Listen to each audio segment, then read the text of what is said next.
Please follow all instructions very carefully. It's important that you are punctual and maintain the quality of service our customers expect, even during the late night hours. A clean store with busy employees is a happy and busy store. Spend most of your time being active in the lit part of the store, except when otherwise necessary. Half of the lights are always off. And before 10 p.m., turn off half of the store's lights. It doesn't matter which half of the store you keep lit, but whatever you choose, keep it for the rest of the night. If you turn off all the lights, the store will appear closed. You'll need the unlit part of the store later. If you need to use the bathroom, keep the door slightly ajar so you can monitor the security footage on the TV. During the night, you may notice puddles of water and heavy dust on the floor and table surfaces in various places. Try to clean them up when you can using the provided mops and dusters. Puddles and dust make the store look abandoned and poorly maintained, and they will attract attention. A clean store is a happy and busy store. We recommend occasionally patrolling the store to look for water or dust you may have missed. Remember to check the employee break room around midnight. Around midnight or before, prepare the mop bucket with water and soap. At 12:05 a.m., go to the back of the store in the refrigerated drinks aisle and mop the aisle continuously until 12:25 a.m. Do not leave this aisle or stop mopping until the specified time. Any reason. You may feel like something is watching you, and a strong urge to leave the aisle and hide. Do not give in to this impulse. Act normal and show no signs of fear. You can go up and down the aisle until the time is up.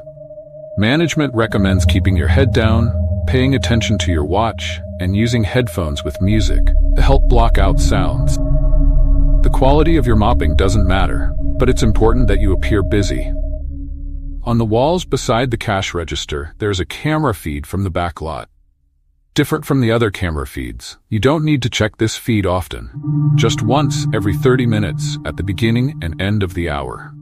At any time during the night, if you see a shadowy figure in front of the camera feed and looking directly at you through the camera, calmly and slowly crouch behind the counter so you can no longer see that particular monitor screen. We call this Fred. Wait 5 minutes and use the compact mirror provided above the cash register to indirectly check if Fred is still there. If he's still there, continue checking every 5 minutes until he's gone. This only happens if you're not acting busy enough, or if the store is dirty. You may see Fred looking directly toward the front of the convenience store. If this happens, stop what you're doing and do not acknowledge his presence, but calmly crouch behind any of the aisles in the unlit section and make noise by reorganizing and moving snack bags and drinks. Do not stand up again. You want him to hear you, not see you. He won't want to bother you if you seem busy. You can peek through the shelves to see if he's still there, but be careful. Finally, these are the most important rules. Generally, we only have one local visitor, Fred, every night, but on rare and unfortunate occasions, there might be more. Unfortunately, only Fred. Alex followed the instructions on the red sheet with meticulous attention, adjusting the lights, keeping the bathroom under surveillance, and cleaning the store as directed. As the night wore on, he heard the whispers of dust and water on the walls, and watched the clock while mopping the refrigerated drinks aisle. Every 30 minutes, he checked the camera feed with growing nervousness. Fred always seemed to be out of sight. At 12:25 a.m., when he finished mopping and checked the store one last time, Alex felt relieved that the shift was almost over. He began organizing items behind the counter when he heard a subtle sound coming from the break room.